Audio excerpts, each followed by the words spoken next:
Hi everyone. Today I'm pleased to be joined by Tyler Jefcoat.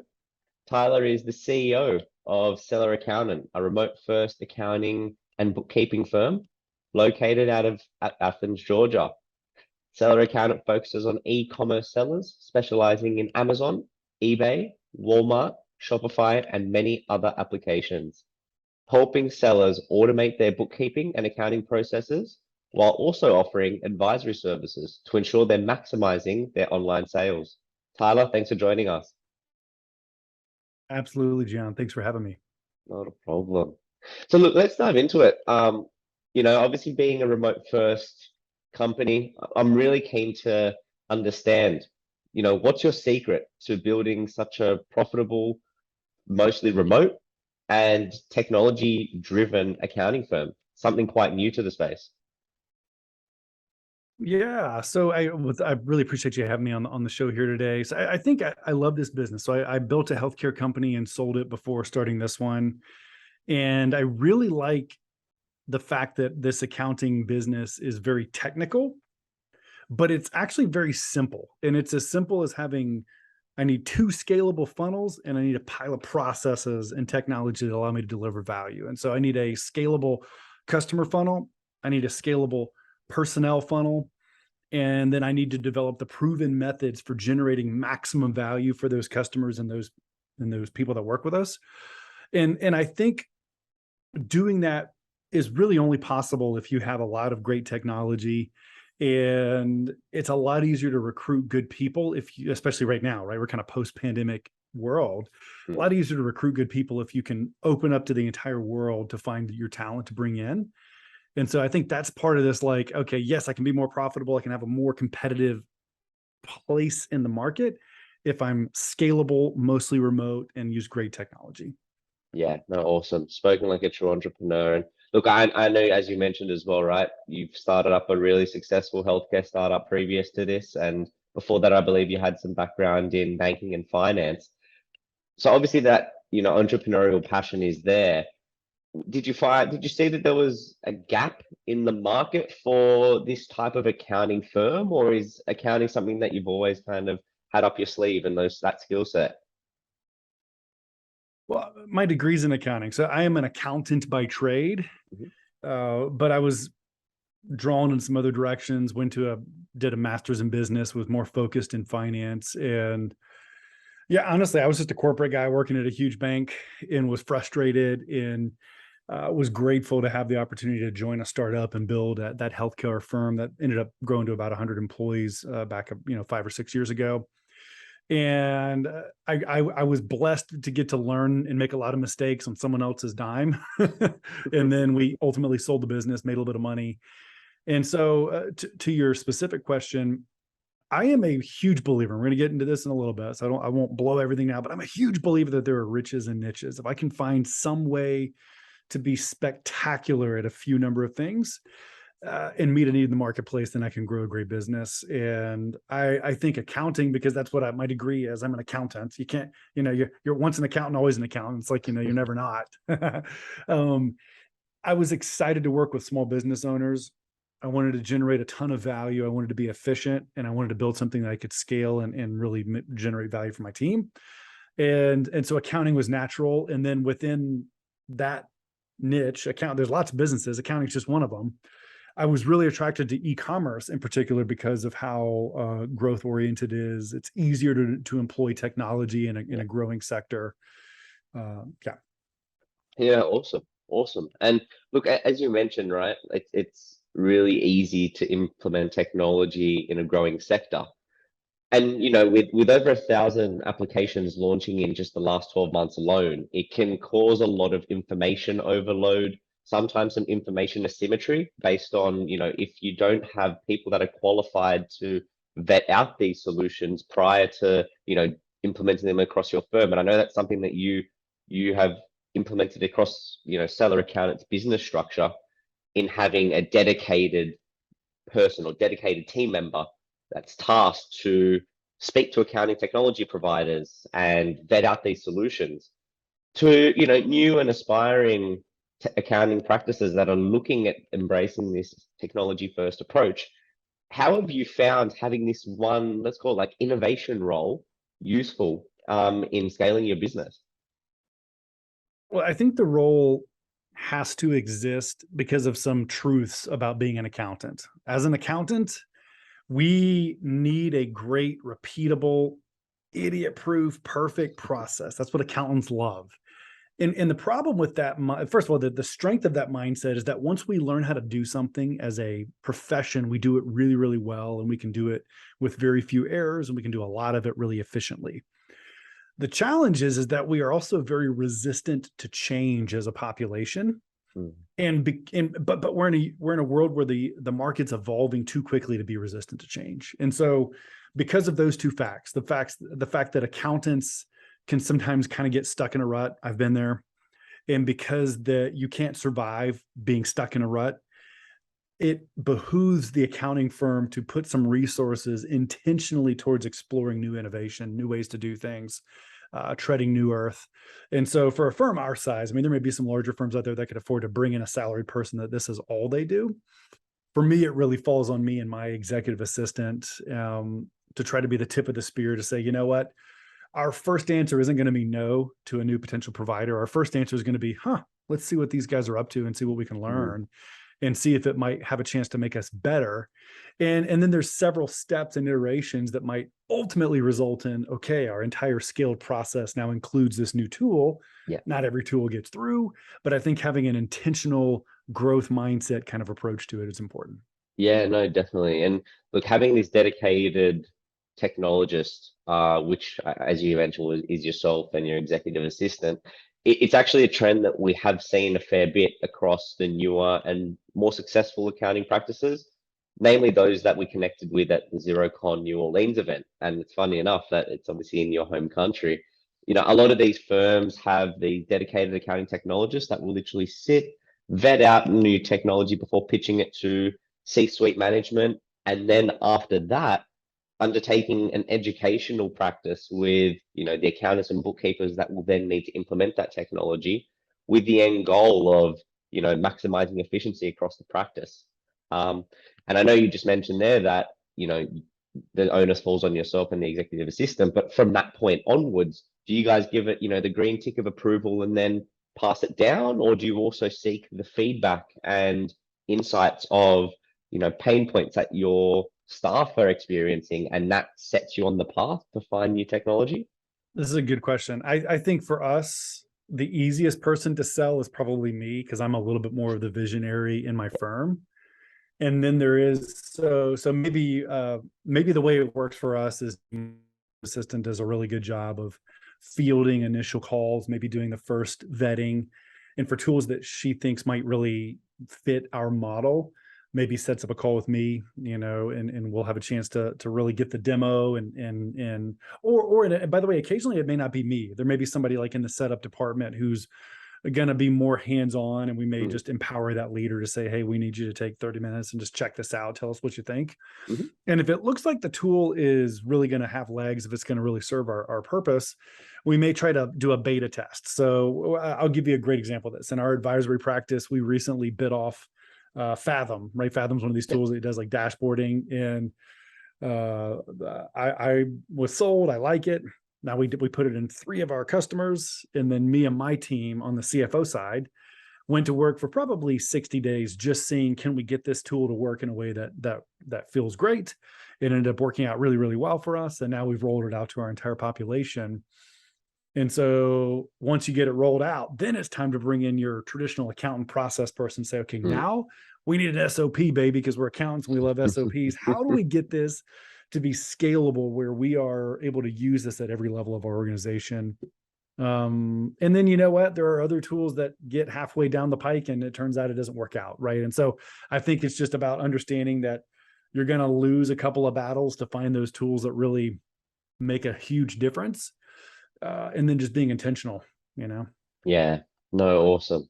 Awesome. Yeah, that's really, really valuable insight. Thanks for sharing. And look, the next question I wanted to touch on, it was something that you alluded to earlier, in your responses, but the concept of, you know, niches.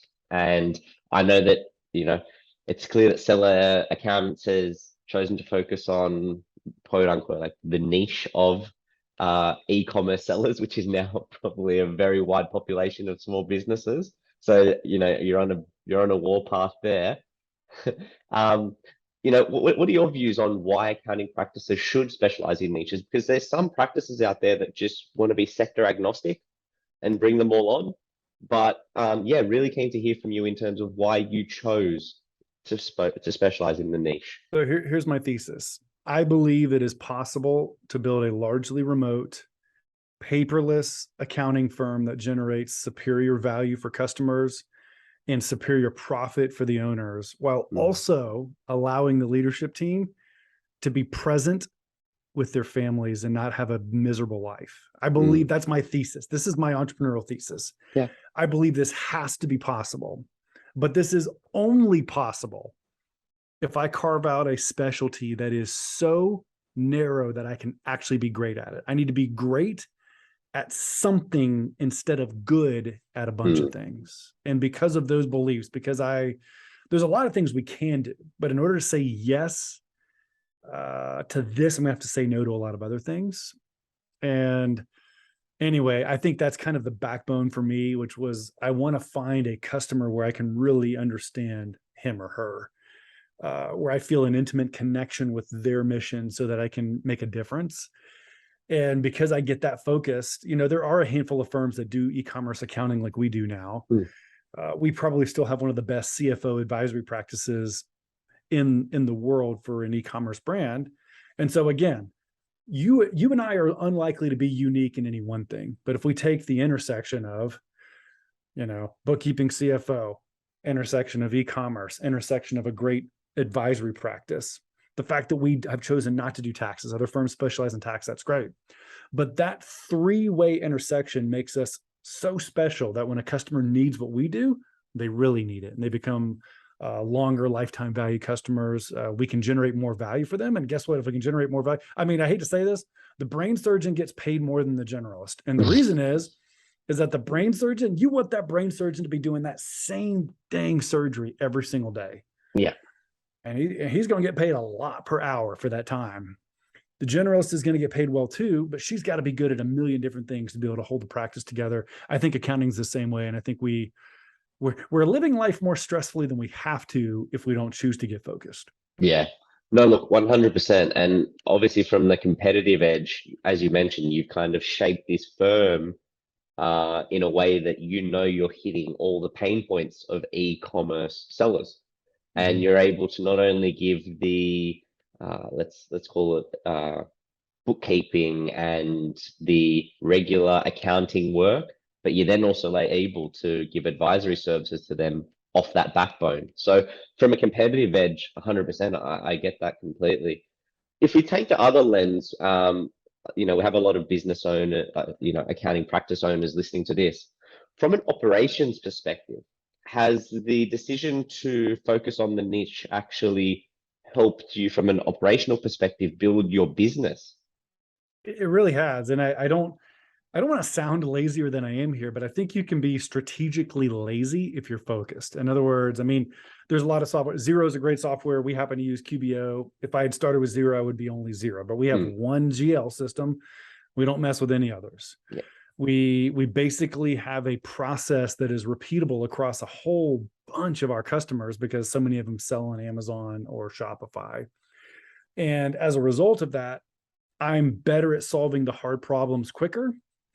I'm better at training my staff because I have fewer things that they have to become experts on. And therefore, I'm better at ensuring quality and ensuring that quality quicker than a generalist would be. And all of those things result in more value, which means more profit. Right, if I can, this isn't just about dollars. If I can generate more value for my customer, then I'm going to be more profitable if I can figure out how to price for it. And so I think operationally, it's just simplified the variables. We don't have to put a committee together to solve this tax problem because we don't do taxes. Yeah. I don't need a committee to figure this out because we're not experts at that. Figure out, let somebody else figure that out. Yeah, right? literally. Yeah, literally choose your battles. And look, you alluded to the word value, and value is something that leads me into the next question. Seller Accountant obviously has adopted a value-based pricing model. and that moves away from the, you know, archaic world that accountants used to live in, where it was more so billable hours. For this tax return, I know you don't do tax, but this will take me 6 hours, so I will charge the client 6 hours of my billable hours, and it's something that, value-based billing just throws in the bin completely. To some, it's seen as revolutionary in the accounting world, but what's your view on the value-based model, and why do you think accountants should start to move away from the traditional billable hour model? Well, this is where I have to confess, I've never had a real accounting job, right? So many of my peers graduated from the accounting program like I did. I was in a really top flight accounting program, but I went and worked banking instead, and then went to the MBA program. And I was shocked. I was flummoxed. I was surprised to find when I got back into accounting that this is kind of how it was done. And so I started asking firm owners, I'm like, wait a minute, we're like billing for the hours? Like, really? I mean, guys, are you kidding me? And so I started doing some digging. I discovered a thought leader. I believe he's out of the West Coast and here in the States. His name is Ronald Baker. His famous book is Implementing Value-Based Pricing. And I was about to go to YouTube. You don't have to buy his book. YouTube, Ronald Baker, Value-Based Pricing. He has a lot of great content on it. And it made so much sense, because you and I would never walk into, say, like a Honda dealership, and the guy be like, you know what? There's 2,800 bolts on this vehicle. This baby took us 17 hours and 15 minutes to complete. I mean, which is above our average utilization rate. I mean, they would never do that. They sell you the car.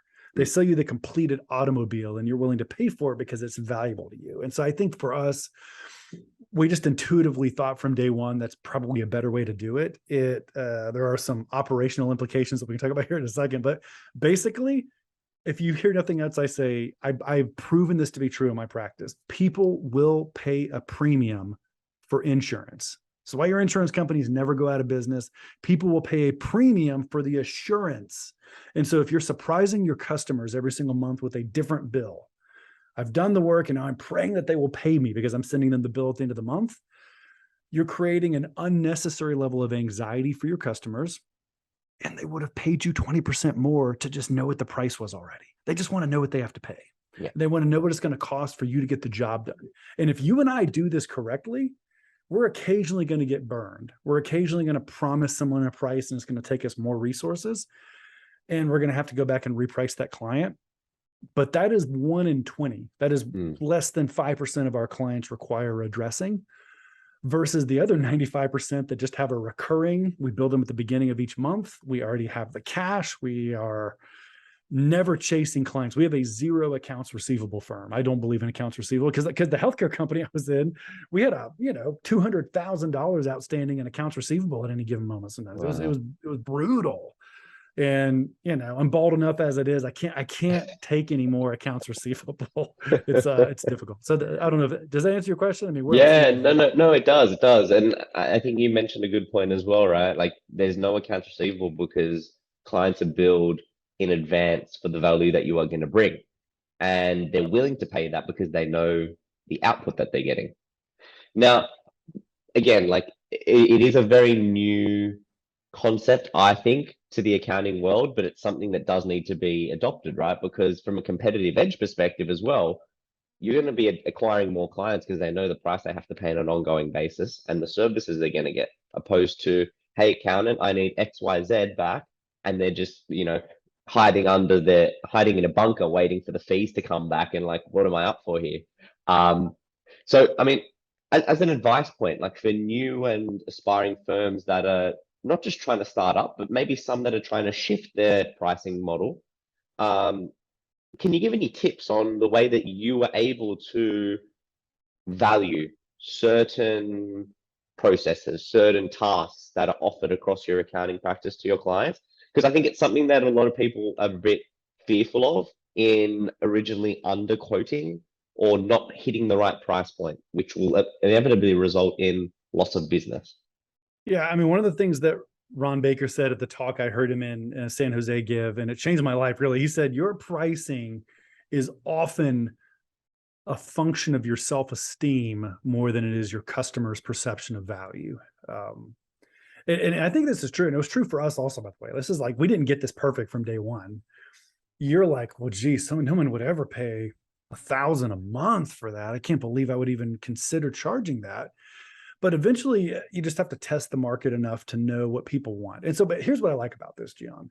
It forces you to have a different conversation. I want the conversation to be, how can I generate more value for her? The reason she won't pay 1,000 right now is because I haven't generated 1,000 worth of value. Let me figure out how to generate that value instead of the other kind of inwardly focused discussion of how can I shave corners off here? How can I get a little bit Mm, leaner here? yeah. And so for me, I think it's a difference between kind of an abundant mindset versus a scarcity mindset. And then I just think it takes a little bit of guts to say, here's our price, here's what we do. And it requires us to have a discussion with our client. And this is what you'll learn if you choose to read any of the literature on value-based pricing is, I'm going to have to ask different questions so that I understand what my customer actually values. And if it turns out that they don't value that 15th email I send them each month, Mhm. okay, I'm wasting time. Let's stop sending the email. What if they didn't care if we automated this process? What if they didn't care? What if what they really wanted was the assurance it's done correctly? And I think so. Our philosophy has been: I wonder if we can price it in a way that we're profitable, but it incentivizes us to get better each month. If we get Yeah. better, we get paid more. And so the traditional accounting method, our firm kind of policy is, my dumbest employee is going to make me the most money because it takes him 20 hours to do the work. The fact that he's slow as all get out means I'm going to be richer. Mm. Man, does that seem messed up in my mind, right? In Oh, my yeah. mind, it's like, if I can get my best people, give them Fridays off. Hell, they've done the work. They did a great job. They've already made the value. I don't have to pay them more because they're slow. I don't have to have them fake their time cards because everyone does in those practices. And instead, I can just focus solely on delivering value to my customer and pricing in such a way that that value is recognized. Because that's the other thing I found is, when I undercharged for my services, people value what they pay for. Yeah. And if your service really is great, you should probably charge a premium for it. It's Yeah. kind of how it works. Yeah, no, for sure. And look, I think the same goes across our company as well when it comes to value, right? Like, obviously, having a SaaS product is, you're always trying to extract more value for the client. So that's why, just a bit of background, right? We keep such a tight ship between our customer success, our product, and our engineering teams, because the customers provide the feedback to the customer success team, which goes to product, and that then goes into, the product evaluation to say, how can we give clients more of what they're looking for, and then that then obviously goes to engineering to bake out and make those features available. So I think it's a recurring trend, and the theme is definitely there. And look, Tyler, again, thank you so much for your time today. It was really great hearing from you. And yeah, I'm sure everyone will value from these insights. So I really appreciate it. You're welcome. Thank you. Thanks, Tyler.